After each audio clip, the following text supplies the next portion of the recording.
siang teman-teman sejawat semua. Semoga tetap semangat ya teman-teman untuk mengikuti sesi berikutnya pada simposium JEM siang hari ini. Mohon izin pada siang hari ini saya Dr. Wafa akan bertugas sebagai moderator dan menyampaikan sesi mengenai prinsip diagnostik hipertensi sekunder. Bersama kita sudah ada Prof. Sarwono. Terima kasih Prof. Nanti Prof juga akan menyampaikan mengenai prinsip terapi ya, dua kasus utama penyebab hipertensi sekunder yaitu Feokromositoma dan Primary Aldosteronisme. Baik, untuk pertama kita akan membahas dulu mengenai bagaimana pendekatan diagnostik hipertensi sekunder. Teman-teman sekalian, hipertensi sekunder ini kita perlu lebih aware ya, karena memang angka diagnostiknya masih belum banyak gitu. Artinya masih banyak kasus yang misdiagnosis. Ini contohnya adik kita, dia mahasiswa UI, usia 18 tahun dengan hipertensi sudah 3 tahun sebenarnya. Kemudian datang ke RSCM dengan riwayat hipertensi urgensi, ada nyeri abdomen. Obatnya sudah dapat beberapa obat, lebih dari 3 obat, namun ternyata belum membaik. Saat bertemu dengan kita, tekanan darahnya masih tinggi 150/90. Tidak ada tanda hipertiroid, tidak ada pembesaran tiroid, tidak ada tanda hiperkortisolisme gitu ya. Sehingga karena pasien ini masih muda nih gitu ya, apakah kita perlu berpikir penyebab hipertensinya adalah hipertensi sekunder ya. Baik. Jadi sebenarnya apa sih yang disebut dengan hipertensi sekunder? Para dokter sekalian, berdasarkan definisinya, hipertensi sekunder itu adalah bentuk hipertensi arterial atau arterial hypertension yang disebabkan penyebab yang dapat diidentifikasi gitu. Artinya ada primary cause-nya. Di mana primary cause-nya ini dapat disembuhkan, dapat diobati dengan cara menghilangkan penyebabnya ya. Nah, kalau berdasarkan epidemiologi dari seluruh populasi ini sekitar 10-40% memiliki hipertensi sebenarnya. Nah, dari 10-40% orang-orang yang mengalami hipertensi ini ternyata 5% hipertensinya itu karena hipertensi sekunder gitu. Jadi sekarang PR-nya bagaimana kita mendeteksi ya si 5% dari populasi dengan hipertensi. Hal ini penting karena dengan kita bisa mendeteksi hipertensi sekunder sebagai penyebab hipertensi pada pasien, maka pasien ini berpotensi untuk disembuhkan. Itu yang pertama. Yang kedua, kita menyelamatkan pasien dari resiko end organ damage. Baik itu jantung atau stroke misalnya, atau mata gitu ya. Misalnya karena retinopati hipertensi. Dan dengan kita mengenali siapa yang harus diperiksa, maka screeningnya juga menjadi targeted. Pemeriksaannya menjadi targeted karena tidak sederhana pemeriksaan untuk mendiagnosis hipertensi sekunder gitu. Untuk mendiagnosis pastinya tuh ada pemeriksaan lab, ya, pemeriksaan imaging dan lain sebagainya. Oleh karena itu kita perlu mengenali siapa yang perlu kita curigai mengalami atau memiliki hipertensi sekunder sebagai penyebab hipertensi. Pertama adalah pasien yang hipertensinya itu onsetnya di usia muda, yaitu kurang dari 30 tahun, seperti adik kita tadi, masih 18 tahun, masih mahasiswa. Kedua, anak-anak yang belum pubertas dan tensinya sudah tinggi, jadi pre-pubertal hypertension. Kemudian pasien yang hipertensinya resisten, artinya resisten ini sudah mendapatkan 3 atau lebih antihipertensi termasuk diuretik, tensinya masih tinggi. Ada yang mengatakan lebih dari 150/90, ada yang mengatakan lebih dari 140/90. Tapi kuncinya adalah hipertensi yang resisten. Kemudian pasien yang menunjukkan gejala hipertensi yang emergensi, ya, dengan dengan kriteria yang tadi juga. Usia muda misalnya ya, kemudian dia ada riwayat hipertensi emergensi atau urgensi seperti tadi pada adik kita itu. Kemudian pasien yang memiliki target organ damage dan Pasien yang menunjukkan peningkatan tiba-tiba dari tekanan darah padahal sebelumnya sudah stabil. Jadi mungkin usianya tidak muda, ya sudah lebih dari 30 misalnya. Tetapi awalnya dia hipertensinya cukup terkontrol. Kemudian akhir-akhir ini kok cepat sekali meningkatnya dan signifikan meningkatnya. Kita perlu curigai jangan-jangan ada primary cause-nya yang perlu kita kenali. Nah, ini ada associated findings. Hal-hal lain yang bisa atau dapat meningkatkan kecurigaan kita, ya. Gejala-gejala yang khas ke arah penyebab hipertensi sekunder, ya. Misalnya ada flushing, ini nanti kita lihat curiga ke arah feokromositoma misalnya, ya. Palpitasi, kita bisa curiga ke arah primary aldosteronisme, ya. Muscle weakness atau kelemahan otot, mungkin ini Cushing gitu ya, dan lain sebagainya. Jadi gejala-gejala lain selain dari yang terkait dengan hipertensinya. Kemudian selain dari manifestasi klinis, kita juga bisa lihat dari abnormalitas laboratoriumnya. Apakah ada hipokalemi misalnya, apakah ada gangguan ginjal, ya, apakah ada gangguan fungsi tiroid. Nah, sebenarnya para dokter sekalian, untuk hipertensi sekunder tidak hanya penyebabnya itu endokrinologi problem, ya. Ada penyebab endokrin, ada penyebabnya karena gangguan ginjal, ada penyebab yang lain.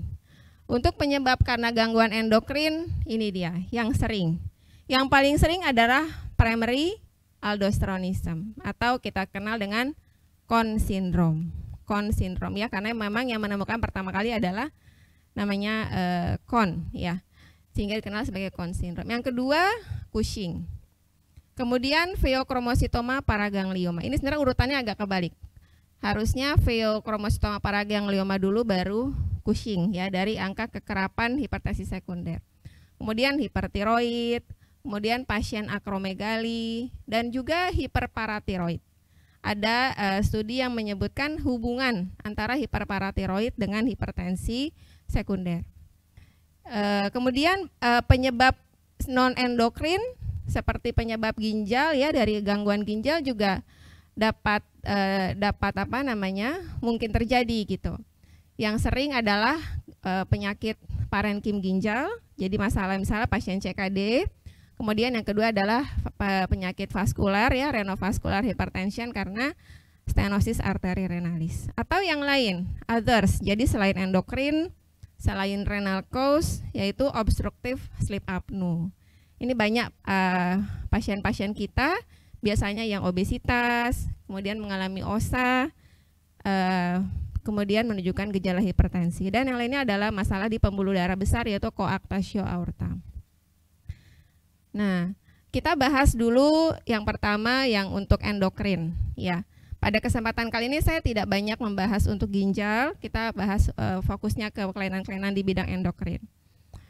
Untuk primary aldosteronisme ini merupakan penyebab secondary hypertension yang paling sering dengan kekerapan 6-20%.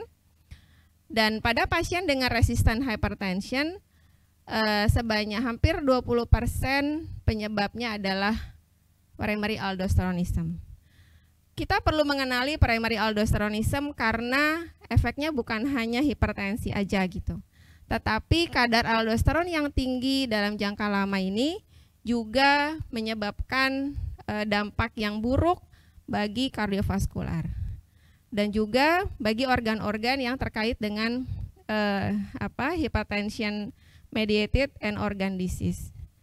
Jadi aldosteron itu bukan hanya meningkatkan tensi gitu, tetapi dia memiliki dampak terhadap kardiovaskular. Ini yang penting kita perhatikan sehingga kita perlu mengenali early detection kasus pasien-pasien mana yang memiliki primary aldosteronisme karena pasiennya bisa diterapi, bisa dilakukan operasi misalnya atau diberikan terapi medikamentosa, nanti Prof Sarwono akan menyampaikan. Dan kadar dari aldosteron pasien, seberapa kita bisa mengontrol kadar aldosteron pasien ini berhubungan atau seiring dengan kualitas hidup pasien, luaran pengobatan pada pasien. Primary aldosteronisme penyebabnya bisa beberapa, Prof Dokter sekalian, teman-teman. Yang pertama bisa merupakan adenoma adrenal, jadi single ya, unilateral adenomanya di adrenal. Yang kedua bisa merupakan bilateral hiperplasia adrenal. Bisa juga terjadi karena karsinoma adrenal. Jadi suatu malignansi pada adrenal atau kondisi yang inherited karena familial hiperaldosteronisme. Nah, tadi saya bahas aldosteron gitu ya. Mungkin teman-teman kita perlu mengingat lagi ya. Aldosteron itu apa sih ya? Nah, kita coba lihat di sini. Kenapa aldosteron itu berhubungan gitu ya dengan hipertensi? Apa sebenarnya aldosteron? Teman-teman sekalian, ini sekedar mengingatkan saja. Jadi aldosteron itu merupakan hormon yang dihasilkan oleh zona glomerulosa dari kelenjar adrenal. Kelenjar adrenal terletak di superior dari adrenal. Produksinya diatur oleh atau distimulasi oleh ACTH. Adrenocorticotropin releasing hormone yang diproduksi di pituitari. Jadi ACTH diproduksi di pituitari, stimulasi adrenal gland untuk menghasilkan aldosteron. Nah, aldosteron kerjanya kemudian akan menyebabkan regulasi air, regulasi elektrolit, natrium dan kalium. Salah satunya adalah menyebabkan reabsorpsi dari natrium. Dan pada pasien-pasien dengan kondisi dehydrated misalnya ya, maka aktivasi dari reseptor yang ada di ginjal juga bisa terjadi sehingga mengaktifasi renin aktivasi angiotensin 1, angiotensin 2, kemudian aldosteron. Jadi aldosteron ini dipengaruhi oleh sistem RAAS yang ada diantaranya diproduksi di ginjal dan beberapa organ lain, dan juga dihasilkan sebenarnya dari kelenjar adrenal. Artinya yang memengaruhi metabolisme dari aldosteron ini adalah produksi adalah sistem dari HPA aksis itu sendiri dan juga dari RAAS. Ada multisistem gitu yang memengaruhi produksi dari aldosteron ini. Nah, ini adalah efek dari kerja ketika adrenal menghasilkan aldosteron. Aldosteron bekerja pada reseptor mineral kortikoid di ginjal, memicu retensi air dan garam, ya, atau reabsorpsi garam, sehingga hal ini akan meningkatkan tekanan darah. Sebenarnya sih terpicu misalnya pada pasien hipotensi, pada pasien dengan dehidrasi, dengan adanya retensi air dan garam, maka kondisi dehidrasinya akan diperbaiki, tensinya akan naik. Nah, sebagai feedbacknya kalau aldosteronnya sudah naik, maka reninnya akan turun. Nah, apa yang terjadi pada primary aldosteronism atau PA ini? Pada primary aldosteronism kita dapat lihat di sini bahwa terjadi peningkatan produksi aldosteron oleh di zona glomerulosa adrenal. Nah, karena peningkatan aldosteron yang sedemikian yang kemudian sifatnya menjadi autonomus, dia tidak lagi dapat dikendalikan oleh sistem si RAAS ini gitu. Sehingga kita bisa lihat di sini bahwa dengan aldosteronnya naik, maka dia akan menyebabkan reninnya jadi turun. Ya, karena ginjal ini mengatur supaya ketika misalnya tadi dia tensinya turun, dia dehidrasi, reninnya naik, angiotensin 2 naik, aldosteron jadi naik gitu. Maka ketika aldonya sudah naik, maka seperti ada feedback negatif, reninnya jadi turun. Nah, pada kondisi produksi aldosteronnya meningkat sedemikian karena autonomus dari zona glomerulosa yang dikenal dengan primary aldosteronism memicu umpan balik sehingga reninnya jadi turun. Sehingga ini sebenarnya yang kuncinya yang kita perlu lihat pada pasien hiperaldosteronism. Aldosteronnya naik, reninnya turun. Ya. Kalau di panduan di Endocrine Society Guidelines dikatakan bahwa definisi dari primary aldosteronism adalah kelompok kelainan di mana produksi aldosteron itu inappropriately high untuk status natriumnya gitu. Jadi kan mestinya kalau natriumnya nanti dia rendah, dia reabsorpsi lagi gitu ya. Tetapi ini tidak terjadi gitu. Regulasi ini menjadi kacau dan karena ada produksi yang otonomus dari aldosteron tersebut. Dan tidak bisa ditekan lagi oleh sodium loading.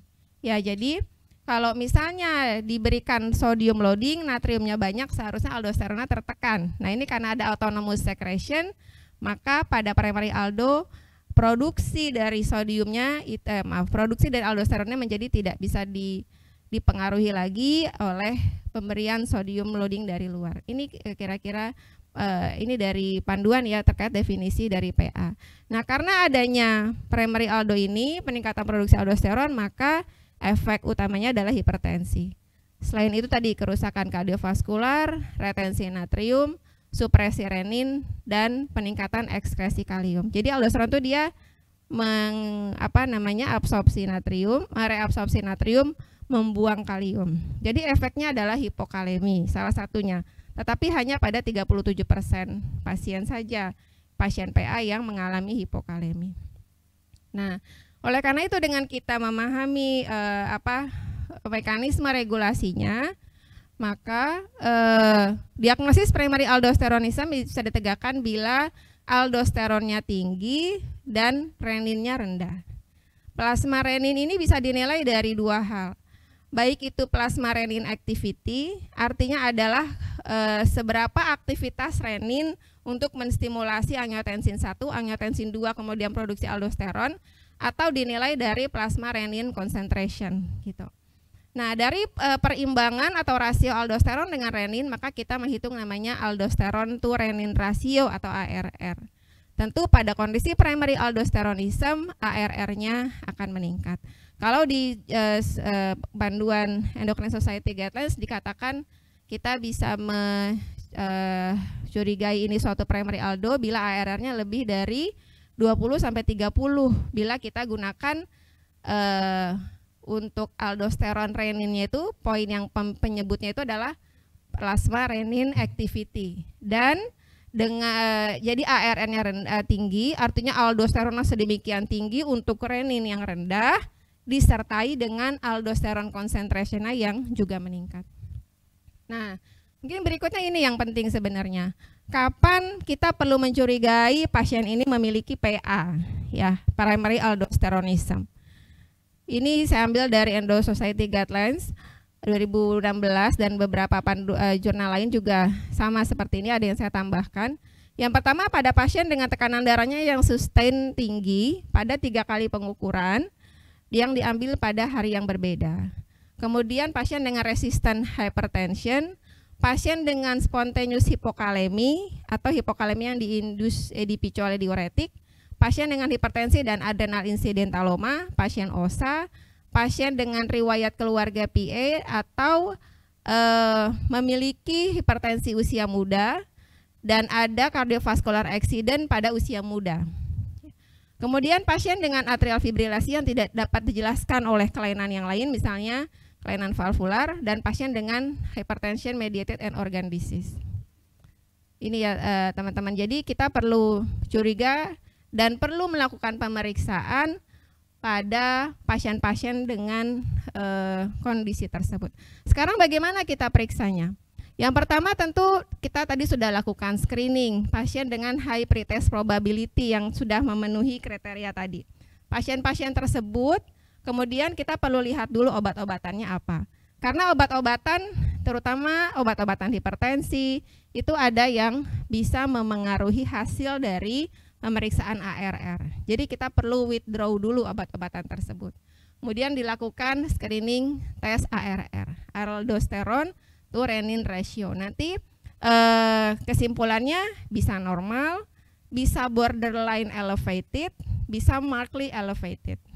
Kalau ini dari panduan lain di high blood pressure kardiovaskular, ini 2020, dia gunakan markedly elevatednya 45. Jadi kalau hasilnya 20 sampai kurang dari 45, maka disarankan ulang ARR pada kondisi yang lebih ideal atau dilakukan tes konfirmasi. Nah, tadi saya sampaikan ada obat-obatan yang bisa memengaruhi. Di antaranya ini para dokter sekalian. Pertama, spironolakton. Kita tahu spironolakton memblok reseptor mineralokortikoid. Jadi tentu dengan diblok reseptor aldosteron, renin dan aldosteronnya bisa naik, tapi false gitu. Naiknya bisa false positif. Kemudian ARB, karena dia memengaruhi menghambat konversi ya angiotensin 1 angiotensin 2 aldosteron, maka ini juga bisa mengaruhi ARR. Kemudian CCB ini juga bisa menyebabkan false negatif dari ARR. Kemudian di sini ada peran S inhibitor, kemudian diuretik dan beta blocker. Jadi ada obat-obatan yang perlu kita perhatikan. Nah, ini waktunya sudah minim sekali. Jadi ini obat-obatan yang perlu kita lihat. Mungkin teman-teman bisa lihat di sini bagaimana pengaruhnya terhadap PAC, renin dan ARR. Ada yang dia menyebabkan jadi turun, ada yang menyebabkan jadi naik gitu. Nah, oleh karena itu untuk mempersiapkan seseorang untuk melakukan cek ARR, maka ada kondisi term on condition yang perlu kita siapkan. Pertama, tentu kaliumnya harus bagus, targetnya 4. Kedua, pasiennya tidak harus membatasi intake natrium. Kemudian yang berikutnya, kita perlu withdraw obat yang dapat secara nyata memengaruhi ARR. Contohnya spironolakton dan diuretik yang potassium wasting. Nah, kalau kita sudah lakukan ini, tetapi kemudian ARR-nya ini tidak diagnostik, ya, kita perlu kemudian withdraw obat yang lain selama 2 minggu, misalnya beta blocker, klonidin, NSAID, S inhibitor, ARB, CCB, renin inhibitor. Sehingga untuk melakukan ARR measurement ini disarankan memang obat antihipertensi yang digunakan yang efeknya kecil terhadap ARR. Contohnya verapamil dan alpha blocker. Dan pemeriksaannya dilakukan pada pagi hari, posisinya pasien sudah up dalam 2 jam dan kemudian sudah duduk untuk 5-15 menit. Diperhatikan cara pengukuran sampelnya. Nah, ini tadi, jadi obat antihipertensinya diganti, pasiennya restingnya harus cukup, supine atau sitting 60 menit sebelum sampel collecting. Nah, tadi saya sampaikan kalau hasilnya belum diagnostik nih dari kadarnya gitu, maka ada yang namanya confirmatory testing. Apakah dengan oral sodium loading test? Jadi mestinya kan kalau kita berikan natrium, aldosteronnya tertekan. Nah, tentu kalau aldosteronnya tinggi, maka kita bisa high likely ini ada primary aldosteronisme. Yang kedua, saline infusion test, sama aja sebenarnya, diberikan natrium tapi dengan konsentrasi yang beda, ya. Kemudian berikutnya yang lebih mudah, captopril challenge test. Pasiennya kita kasih captopril setelah duduk atau berdiri minimal 1 jam. Normalnya captopril itu adalah angiotensin converting enzyme inhibitor. Jadi mestinya angiotensinnya ACE-nya itu dihambat, maka aldosteronnya jadi menurun. Tapi kalau aldosteronnya naik, maka ini curiga suatu PA, primary aldosteronisme. Nah, beberapa pasien nggak perlu confirmatory testing. Pada pasien yang memang reninnya sudah below detection, primary aldosteron concentration-nya memang tinggi dan pasiennya dengan hipokalemi yang spontan. Nah, kemudian berikutnya setelah kita yakin dari sisi biochemical, maka tadi saya sampaikan penyebabnya bisa unilateral, bisa bilateral. Maka itu di sini ada tempatnya kita lakukan pemeriksaan imaging, CT atau MRI. Nah, kalau misalnya sudah jelas dia misalnya unilateral pada pasien usia muda ada hipokalemik, kita tidak perlu lakukan prosedur lanjutan. Tapi kalau memang kita masih ragu bilateral atau tidak, ada metodologi diagnostik namanya adrenal venous sampling. Baik, itu tadi yang pertama. Kemudian yang kedua, feokromositoma dan paraganglioma. Ini adalah tumor yang mensekresikan sejumlah besar dari katekolamin. Untuk tumor yang lokasinya dari adrenal namanya feokromositoma. Tumor yang lokasinya di luar adrenal, biasanya di ganglia simpatik, ya. Ini adalah namanya paraganglioma. Feo dan paraganglioma mana lebih banyak? Lebih banyak feokromositoma. Nah, karena katekolamin itu bersifat simpatis ya, Dok, maka dengan peningkatan produksi katekolamin oleh tumor tersebut, maka gejala-gejala adalah gejala-gejala simpatis. Hipertensi, palpitasi, headache, sweating attacks, kemudian ini flushing ya, wajahnya bisa memerah dan lain sebagainya. Termasuk di sini ada abdominal pain, kemudian gejala-gejala katabolik. Bagaimana kita mendiagnosis? Sama tadi seperti PA. Ada kita perlu screening pasien-pasien yang high pretest probability. Ya, di antaranya adalah sebenarnya sama seperti tadi, pasien yang dengan gejala-gejala ini, gejala-gejala yang khas ini ya, gejala sudah khas seperti ini, maka kita lakukan pemeriksaan lanjutan yaitu dengan biokimiawi. Kalau tadi primary aldo kita kenal namanya aldosteron to renin ratio, kalau feoparaganglioma pemeriksaannya adalah namanya metanefrin, baik dari plasma atau urin dan normetanefrin. Metanefrin, normetanefrin adalah katekolamin. Tentu kalau kadarnya naik, maka kita bisa curiga suatu feoparaganglioma. Setelah biokemikal dikerjakan, kita lakukan MRI untuk mengetahui lesinya ada di mana. Berikutnya adalah Cushing. Cushing ini terminologi untuk hiperkortisolisme endogen. Sebenarnya pada Cushing arterial hypertension ini jarang. Oleh karena itu kita perlu curiga hipertensi ini penyebabnya adalah Cushing bila memang ada features yang lain. Misalnya pada pasien dengan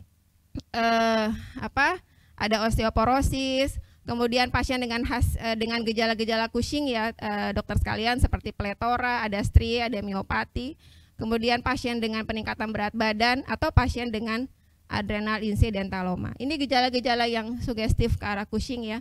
Kita sudah tahu saya kira ya untuk gejala-gejala yang sugestif ke arah Cushing ini. Nah, apa yang perlu kita lakukan? Tentu untuk mendiagnosis ini Cushing atau bukan, Cushing endogen atau bukan, kita exclude dulu apakah ada konsumsi steroid eksogen atau tidak. Kalau tidak ada, maka kita curiga ada produksi kortisol yang berlebihan endogen, maka kita perlu lakukan screening, baik dengan pemeriksaan 24 jam urinary free cortisol, 1 mg overnight dexamethasone suppression test, atau late night salivary cortisol. Intinya kita ingin mengetahui adanya produksi kortisol yang berlebihan pada pasien ini. Ya. Ini ini pemeriksaan yang relatif murah, yang namun memang memiliki term on condition juga, mana yang bisa dilakukan urinary free cortisol, mana yang bisa dilakukan overnight dexamethasone suppression test misalnya. Contohnya overnight dexamethasone suppression test, cara melakukannya pasien diberikan obat dexamethasone jam 11 malam 1 mg, pagi harinya diperiksa kortisol. Jadi pesannya untuk diagnosis Cushing jangan periksa kortisolnya yang random, tapi kita perlu lakukan dynamic test memang untuk mengetahui ada hyperkortisolisme. Berikutnya ini yang lebih jarang, yaitu ada kelainan dari tiroid, paratiroid ya. Hipertiroidisme kita sudah tahu bisa memicu kondisi hipertensi. Untuk hipotiroid juga ternyata ada jurnal yang mengatakan bisa memicu kondisi hipertensi karena adanya penurunan yang signifikan sensitivitas terhadap agonis simpatis sehingga meningkatkan resistensi vaskular perifer. Yang lainnya adalah paratiroid. Ini ternyata cukup besar juga high blood pressure pada pasien primary hiperparatiroid, yaitu 40 sampai 65%. Bagaimana mekanistik links-nya ya? Jadi intinya karena adanya abnormalitas pada prekursor endokrin ini, maka terdapat peningkatan aktivasi dari sistem saraf yang kemudian bisa menyebabkan hipertensi. Ini prinsip diagnostiknya Bapak Ibu dokter sekalian. Untuk OSA saya lewat saja. Prinsip diagnostik. Nah, jadi bagaimana kita kira-kira memikirkan ini penyebab apakah ada secondary hypertension atau tidak. Untuk penyebab ya endokrin, misalnya primary hiperaldo, kira-kira gejalanya ini, maka kita perlu lakukan pemeriksaan PAC, PRA, kalau perlu confirmatory saline suppression test atau captopril challenge test tadi. Yang kedua Cushing, pasien dengan gejala Cushingoid, tesnya dengan dexamethasone suppression test dan lain sebagainya. Pasien feoparaganglioma, pasien dengan episodic headache, sweating, takikardi, palpitasi, yang diperiksa plasma free metanefrin. Pasien hipertiroid ya, palpitasi, berat badan turun, ada anxiety, takikardi, kita tentu periksa TSH, buktikan TSH-nya rendah. Kemudian untuk renal, ya renal di sini ada gangguan CKD misalnya, dengan adanya peningkatan kreatinin, protein urea, kemudian hipertensi renovaskuler, pasien dengan adanya berui abdomen, adanya sudden onset dari hipertensinya, ada pulmonary edema, atau yang lain misalnya pada pasien OSA, tentu diagnostika dengan polisomnografi dan koaktasio aorta. Ini saya kira rangkuman dari yang tadi saya sampaikan, jadi kita perlu mengenali sign and symptoms-nya seperti apa untuk memikirkan possible diagnosis dan kemudian merencanakan tes diagnostik. Demikian Bapak Ibu, Prof. Dokter yang bisa saya sampaikan. Kita lanjutkan kepada sesi Prof. Sarwono. Silakan Prof. untuk menyampaikan pilihan tata laksana pasien hiperaldo dan feoparaganglioma. Silakan Prof.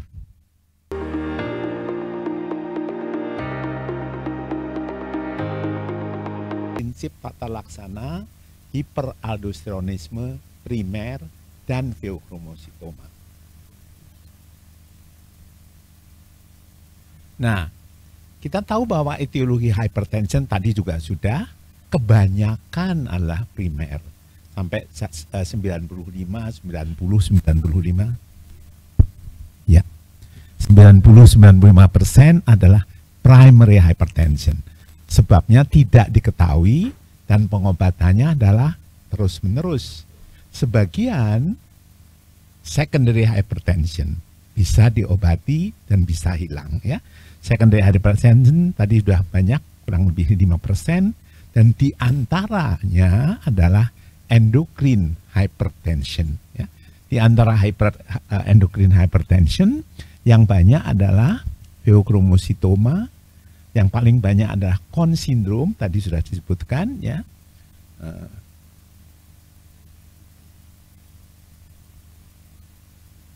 Con syndrome ya, yang banyak ini adalah primary hyperthyroidism, primary hyperaldosteronism, dan Cushing lebih sedikit lagi ya. Nanti yang akan kita bicarakan adalah lebih lanjut mengenai primary hyperaldosteronism dan feokromositoma ya. Jadi tadi essential hypertension antara 90 sampai 95%, kemudian secondary hypertension ada renal, ada yang lain-lain, termasuk tadi juga disebut apne ya. Dan kemudian yang endokrin yang paling banyak adalah yang primary hyperaldosteronism, kemudian Cushing tadi disebut, dan feokromositoma. Nah, ini juga dari dalam sudut lain, jadi ada hypertension, primary, dan secondary. Secondary tadi sebabnya banyak, sudah dibicarakan oleh Dr.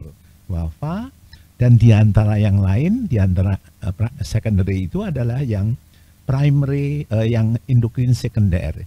Yang paling banyak adalah feokromositoma, yang lain-lain, dan juga yang primary hyperaldosteronism. Jadi yang akan kita bicarakan adalah yang dua ini ya. Nah, mengapa kita bicarakan, penting kita bicarakan? Tadi 95% adalah primary. Tapi yang primary itu yang mengelola adalah primer juga, dokter umum dan dokter spesialis penyakit dalam. Jadi kita harus waspada mana-mana yang perlu dikonsultkan, mana-mana yang perlu dicari lebih lanjut mengenai ke arah secondary hypertension, ke arah endocrine hypertension. Tadi contohnya sudah disebutkan apa-apa hal-hal yang mengarah pada endocrine hypertension. Nah, endocrine hypertension ada dari adrenal. Dari adrenal yang paling banyak adalah primary hyperaldosteronism. Kemudian ada lagi adrenal Cushing syndrome, tadi juga sudah disebut. Yang lebih berat lagi gejalanya adalah feokromositoma. Dan tadi ada endokrin yang lain juga sudah disebut oleh Dr. Wafa. Jadi kita akan bicarakan mengenai primary hyperaldosteronism dan feokromositoma ya. ini dari sudut lain ya, sama tadi mengenai hypertension, kemudian mengenai endokrin hypertension, dan berbagai hal yang ada akibat endokrin hypertension, dan kemudian yang akan ditanyakan adalah VO dan primary hyperaldosteronism. Hyperaldosteronism sendiri ada yang primer ya, ada yang juga yang secondary. Secondary misalnya tadi juga bisa bicarakan kelainan renal, maka menyebabkan naiknya aldosteron, menurunnya renin, dan kemudian naiknya aldosteron. Ini sudah ya. Beberapa hal harus kita identifikasi, mana-mana yang perlu di trace lebih lanjut ke arah hipertensi sekunder ya. Tadi sudah disebut juga ada young age, ada misalnya resistant hypertension, lebih memerlukan lebih dari 3 obat untuk mengontrol. Kemudian ada hipokalemi, ini untuk primary hyperaldosteronism, dan ini gejala-gejala spells with variable blood pressure spikes. Ini adalah untuk Feokromositoma. Ini contoh dari India yang sejalan dengan kita. Untuk mengelola hipertensi, maka kita harus ada rutin examination ya, termasuk macam-macam yang hipertensi, obat-obatnya, nanti komplikasi dan sebagainya. Tapi kreatinin, tapi kemudian mencari ke arah hiperaldosteronisme, terutama adalah yang kalsium, potasium. Dan untuk ini, untuk mendiagnosis yang Feokromositoma, ada kita periksakan metanefrin dan normetanefrin, dan kemudian aldosteron untuk hyperaldosteronisme, dan ultrasound abdomen dan pelvis ya. Ultrasound sekarang mungkin banyak sekali, jadi di mana-mana akan dapat. Jadi mungkin belakangan nanti semua orang hipertensi diperiksakan USG. Jadi akan ketemu insidentaloma. Memang betul kalau insidentaloma kita harus mencari lebih lanjut dengan panduan berbagai keterangan lain untuk mencari baik primary hyperaldosteronism ataupun Feokromositoma. Nah, kita akan bicarakan primary hyperaldosteronism ya. Kira-kira didapatkan pada 1,5 sampai 15% yang resistant hypertension. Kalau yang tidak resistant umum mungkin cuma berapa persen tadi, 3 sampai 5%. Tapi kalau yang diperiksa di antara resistant hypertension itu persentasenya bisa sampai 15% ya. Dari data lain ada yang mengatakan 4 sampai 30%, tetapi yang terdiagnosis hanya kurang dari 2%. Dan dengan demikian awareness untuk yang mengelola hipertensi harus lebih banyak untuk dapat menemukan hal ini ya. Etiologinya yang banyak adrenal adenoma, tapi juga bisa bilateral adrenal hypoplasia ya. Dan yang mencolok tadi adalah hypokalemia. Walaupun tidak semua dapat hypokalemia. Yang ada hypokaleminya kurang lebih 30% ya. Kemudian tadi hiperaldosteronisme, hipernatremi juga beberapa hal yang akan mengarah ke diagnosis primary hyperaldosteronism ya. Ini tadi sudah screening untuk primary aldosteronism. Jadi untuk yang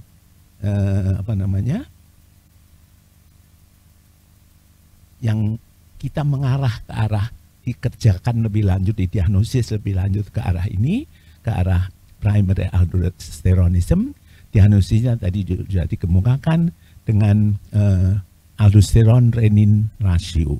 Dan pada yang hipertensi tinggi tidak terkendali dengan 3 atau lebih ya. Kemudian adrenal incidentaloma, kemudian obstructive sleep apnea dan sebagainya, itu semua mengarahkan untuk kita work up lebih lanjut ke arah primary aldosteronism. Ya. Jadi screeningnya hypertension dan hypokalemia, severe resistant acute hypertension dan orangnya masih muda, ya. Kemudian ada adrenal incidentaloma, ya. Clinical presentation-nya hipertensi dan end organ damage. Jadi tadi ujung-ujung dari hipertensi yang tinggi dan kemudian muda, ujung-ujungnya ada mudah terjadi end organ damage, termasuk LVH dan kardiomiopati dan sebagainya. Jadi diagnosisnya tadi juga sudah dikemukakan oleh Dr. Wafa dengan pemeriksaan ARR ratio dan kemudian ada plasma venous sampling, ada ada pemeriksaan dengan pemberian salin, ya, dan ada beberapa yang harus diperhatikan juga, ada postural test dan kemudian ada urine analysis. Nah, ini tadi juga sudah obat-obat yang berpengaruh terhadap hasil RAA, ya. Ada beberapa obat yang berefek pada plasma renin dan aldosteron.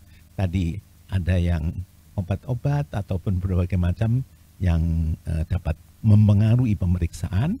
Hal itu harus dikerjakan atau diperhatikan, dan termasuk tadi ada yang harus di stop sampai 2 minggu, ya. Bahkan di sini untuk yang MRA, ya, di stopnya sampai 45 hari untuk dapat mendapatkan hasil yang reliable, ya. Nah, kemudian bagian saya adalah treatment option. Kalau sudah terdiagnosis, bagaimana mengobatinya, ya? Kebanyakan memerlukan operasi unilateral adrenalectomy, ya, diambil adenomanya yang memproduksi aldosteron tersebut, ya. Bisa juga subtotal, ya. Nah, kalau yang subtotal kadang-kadang dapat mengoreksi hipokalemia dengan yang idiopathic aldosteronism, tapi hipertensinya jarang terobati, ya. Kemudian antihypertensive measures itu including spironolactone, tadi obat-obat yang bisa diberikan juga macam-macam untuk mengobati hipertensinya, ya. Preoperatif tentu harus dinormalkan kalimnya, blood pressure-nya juga dinormalkan supaya operasinya bisa berjalan dengan aman. Nah, hasil pengobatan ini data dari suatu center untuk pasien-pasien yang dioperasi, ya, 1 year and 9 year biochemical remission rates bisa 100% pada tahun pertama dan 77% sampai 5 tahun berikutnya, ya. Dan yang mempunyai hasil PA yang klasik itu mempunyai long term remission yang lebih banyak, ya. Blood pressure atau hipokalemia setelah operasi dapat membaik pada kurang lebih 100% pasien, ya.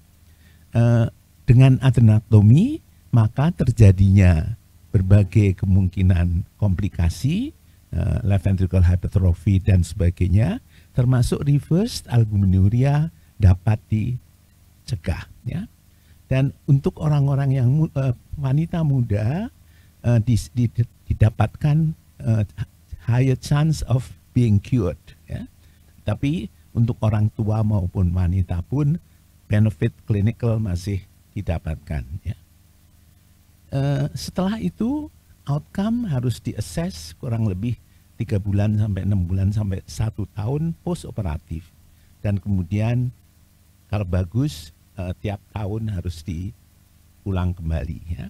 Nah, pengobatan yang tidak operasi yang dianjurkan adalah spironolakton ya, atau non steroidal steroidal MRA yang spironolakton ataupun eplerenone ya, yang non steroidal MRA yang finerenone di sini saya kira belum ada, paling sedikit saya belum tahu ya. Nah, yang mengenai finerenone itu yang non steroidal obat untuk aldosteronisme ya, itu sampai sekarang masih dalam penelitian. Jadi memang tidak menyebabkan adanya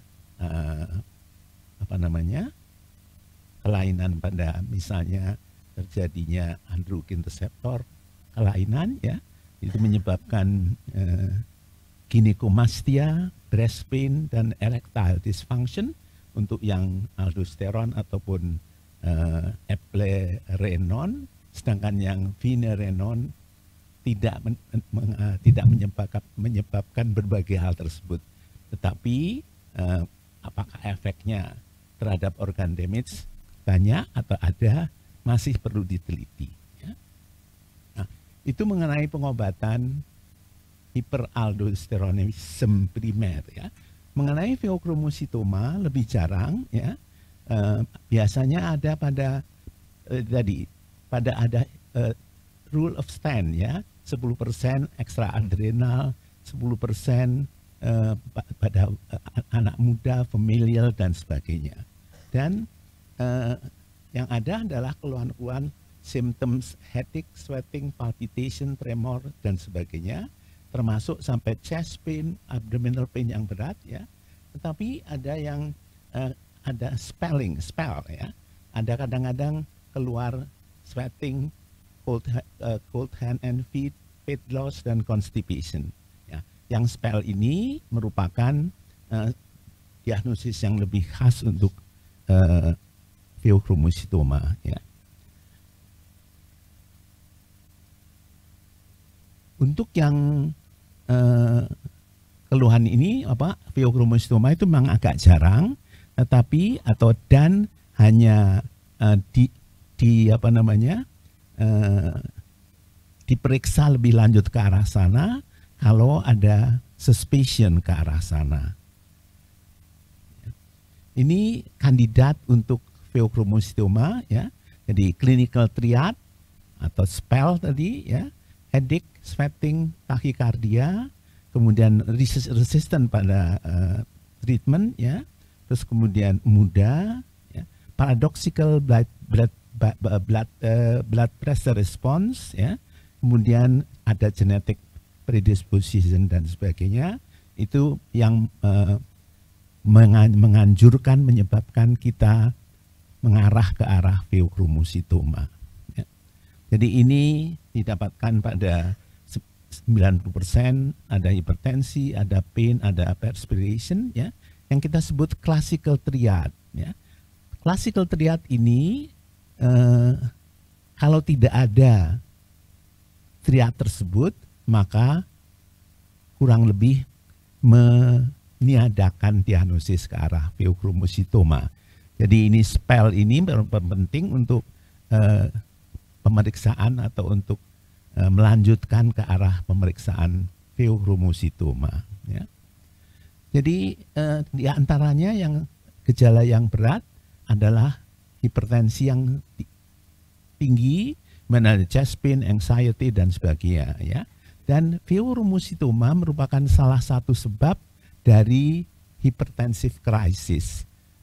Barangkali dulu cukup banyak, tapi sekarang mungkin tidak terlalu banyak ya. Dan menyebabkan hypertensive emergency acute organ injury akibat feokromositoma. Ini lebih banyak menyebabkan kelainan-kelainan sebagai akibat feokromositoma dibandingkan dengan hiperaldosteronisme ya. Ini adalah berbagai keadaan di mana kita harus suspek feokromositoma ya. Antara lain tadi adalah incidental adrenal mass. Tidak semua yang kita dapatkan adrenal mass incidentaloma, kan sekarang tadi saya katakan USG itu banyak sekali di mana-mana. Sehingga barangkali general check up juga di USG, yang jelas general check up di USG tiru itu sudah jelas. Tapi abdomen juga mungkin bisa, sehingga kemungkinan ketemu insidental loma di adrenal besar. Tapi kita tidak selalu harus meriksa hal tersebut ya. Ukurannya kalau kurang dari 1 cm biasanya tidak usah. Kalau besar biasanya udah langsung operasi karena mungkin keganasan. Dan ada ukuran radiologi, kalau ada kurang dari 10 Hounsfield unit biasanya tidak ke arah ganas ya. Dan kemudian juga tidak ke arah feokromositoma. Jadi yang benign kurang dari 1 cm, 1 sampai 4 ada kemungkinan ke arah feokromositoma. Kalau Hounsfield unitnya lebih dari 10 ya. Nah, cara diagnosisnya tadi sudah dikemukakan oleh Dr. Wafa untuk pemeriksaan metanefrin dan normetanefrin dengan ada rest in supine position untuk 30 menit dan pemeriksaannya bisa dengan liquid chromatografi atau mass spectrometry, lipid chromatografi mass spectrometry, bisa dengan electrochemical detection, bisa juga dengan immunoassay. Tapi yang lebih akurat adalah yang liquid chromatografi mass spectrometry ataupun electrochemical detection ya. Dan ada beberapa obat yang menyebabkan false positive ya. Ada beberapa macam obat ya. Kemudian manajemennya dulu operasinya hasilnya tidak baik. Banyak krisis, banyak aritmia, dan mortality-nya tinggi.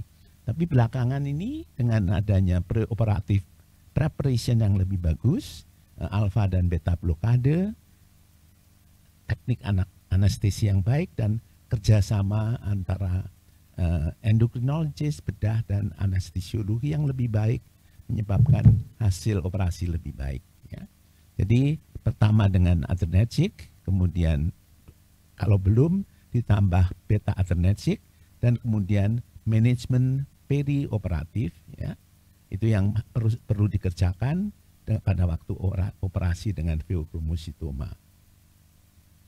Jadi sebelum surgery itu bisa diberikan tensinya bisa dinormalkan dengan alfa blockade, kemudian tahikardia dengan beta blockade. Tapi kebanyakan nanti kita pakai adalah kombinasi alfa dan beta ya. Jadi preoperative preparation combine alfa dan beta blockade. Ini adalah obat-obat yang bisa dipakai ya. Tapi untuk alfa blokade kita